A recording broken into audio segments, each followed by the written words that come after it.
Hi guys, अगर आप investment करते हैं चाहे म्यूचुअल फंड इन्वेस्टिंग, एफडी में, डायरेक्ट स्टॉक्स में, बॉन्ड्स में, ईटीएफ में, कहीं पर भी इन्वेस्टमेंट करते हैं तो this video is right for you. इसे एंड तक ज़रूर देखें और कमेंट भी ज़रूर कीजिए। अब किसी ने मुझे पूछा कि हाउ इम्पॉर्टेंट इज़ इन्वेस्टमेंट, तो मुझे हंसी आ गई क्योंकि ये क्वेश्चन बहुत ही ज़्यादा इररेलेवेंट है। क्योंकि इन्वेस्टमेंट कितना इम्पॉर्टेंट से ज़्यादा इन्वेस्टमेंट कहाँ करना है और कितना करना है और कब तक करना है वो ज़्यादा इम्पॉर्टेंट होता है। क्योंकि इन्वेस्टमेंट तो करना ही है क्योंकि हमें हमारे फ्यूचर के लिए करना है, वेल्दी बनना है, रिटायरमेंट के बाद के लिए हमें पैसे चाहिए होंगे, हमें किसी को शादी के लिए, उनके बच्चों के फर्दर स्टडीज़ के लिए, इन सब के लिए इन्वेस्टमेंट करना बहुत ही ज़्यादा ज़रूरी होता है।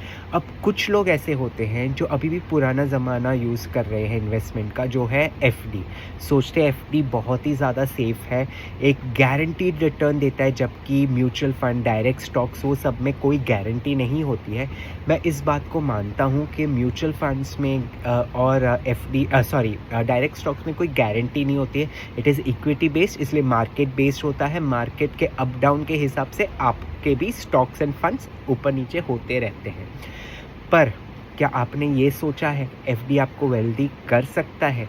एफडी आपको वेल्दी नहीं कर सकता क्योंकि आपको 7-8% एफडी इंटरेस्ट देता है, तो वो तो 6-7% तो इन्फ्लेशन ही हो जाता है अपने हर साल। Then how can you be wealthy? क्योंकि इन्फ्लेशन आपको मार देगा, आप इन्फ्लेशन को तो बीट ही नहीं कर पाओगे। इसीलिए वो कहा जाता है ना कि आपके इन्वेस्टमेंट हर एक बकेट में कीजिए। एफडी में भी कीजिए, एफडी में वहाँ कीजिए जो आपके इमरजेंसी फंड्स है। म्यूचुअल फंड्स में भी कोशिश कीजिए करने का, इक्विटी फंड्स में भी कीजिए, इक्विटी स्टॉक्स में भी कीजिए इन्वेस्टमेंट करने का, ताकि उसमें आपको थोड़े बेटर रिटर्न्स मिल जाए और आप ज़्यादा कमा पाए और ज़्यादा सेव कर पाए।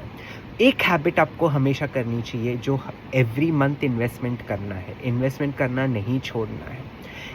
म्यूचुअल फंड्स में इन्वेस्टमेंट करते हैं तो एसआईपी लाइफ लॉन्ग आपकी चलती रहनी चाहिए, एसआईपी स्टॉप नहीं करनी है। चाहे आपको नहीं आता है म्यूचुअल फंड, नहीं समझ आता है, तो प्लीज़ एक फिनेंशियल एडवाइज़र के पास जाइए, वो आपको समझा देंगे। और एसआईपी यहाँ पर 100 रुपये से स्टार्ट होता है। That's not a big amount for anyone to start. मेरे को ये समझ नहीं आता कि लोग क्यों नहीं करते हैं। ये नहीं समझते हैं कि बूंद बूंद आप इन्वेस्ट करोगे एवरी मंथ, तो एंड में जब आप रिटायर होंगे या आपके गोल्स अचीव करने होंगे या कोई इमरजेंसी आएगी, तब आपके पास एक समंदर होगा जिसमें से आप निकाल सकते हो, और ताकि आप किसी के सामने हाथ ना फैलाना पड़े।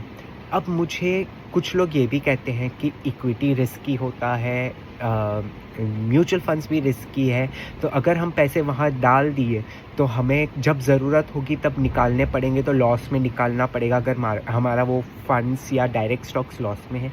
तो मैं बता दूं कि आप इमरजेंसी फ़ंड सबसे पहले बनाएं। इमरजेंसी फंड्स क्या होता है, जब आपको इमरजेंसी आएगी तब आपको डर ना लगे, आप सीधा लिक्विडेट कर पाए। जैसे एफडी हो गया, डेट फंड्स हो गए इन म्यूचुअल फंड्स, आप उन सब में इन्वेस्टमेंट कीजिए ताकि आपको कोई दिक्कत ना हो, जिसमें ना कोई एग्जिट लोड होता है, आप इजीली अपने अकाउंट में ट्रांसफ़र करवा सकते हैं, आप वो कीजिए। और लॉन्ग टर्म के लिए जो इन्वेस्टमेंट करना है वो आप इक्विटी मार्केट में कीजिए, ताकि मार्केट ऊपर नीचे जाएगा तो you can still have a long period to recover the loss. और जितना लॉन्ग पीरियड आप रहोगे प्रॉफिट्स के, उतने ज़्यादा चांस होते हैं बिकॉज ऑफ कंपाउंडिंग।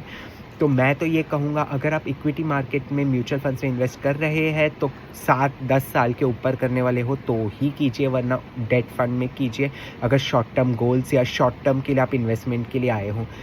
ट्राई करना है तो मैं खुद करता हूँ, मैं वो बताऊँगा आपको कि 100 रुपये से एसआईपी शुरू होता है म्यूचुअल फंड में। आप महीने के 100 रुपये एक इंडेक्स फंड में डाल दीजिए, निफ्टी 50 में डाल दीजिए। निफ्टी 50 टॉप 50 कंपनीज़ होती है, तो वो क्या होता है, उसमें चले जाएगा। चाहे प्रॉफिट कम मिले, लेकिन आप आपको समझ आ जाएगा हाउ म्यूचुअल फंड वर्क्स, और एज सुन एज आपको थोड़ा नॉलेज मिल जाए, you can start exploring other funds, knowledge gain कर सकते हैं। उस बेस पर आप और इन्वेस्टमेंट कर सकते हैं। लेकिन इन्वेस्टमेंट करते रहिए, चाहे मार्केट ऊपर हो या नीचे हो, SIP स्टॉप ना कीजिए, इन्वेस्ट कीजिए और आई वुड ओनली से कि इन्वेस्टमेंट से ही आप वेल्दी बन पाओगे, वरना वेल्दी बनना मुश्किल है, फाइनेंशियल फ्रीडम मिलना मुश्किल है। इसीलिए इन्वेस्टमेंट इज़ द मस्ट। आपकी चॉइस कहाँ इन्वेस्ट करना है, नो रिकमेंडेशन, बट कहाँ करना है वो आपकी चॉइस होगा, इसीलिए कोई रिकमेंडेशन नहीं करता। आप अपने चॉइस से जहाँ आपको ठीक करे आप इन्वेस्टमेंट कीजिए, लेकिन इन्वेस्टमेंट करना छोड़िए नहीं। That's what I would say. अगर ये वीडियो आपको अच्छा लगा हो तो please to like, share and comment और इस चैनल को ज़रूर सब्सक्राइब कीजिए। Take care, bye.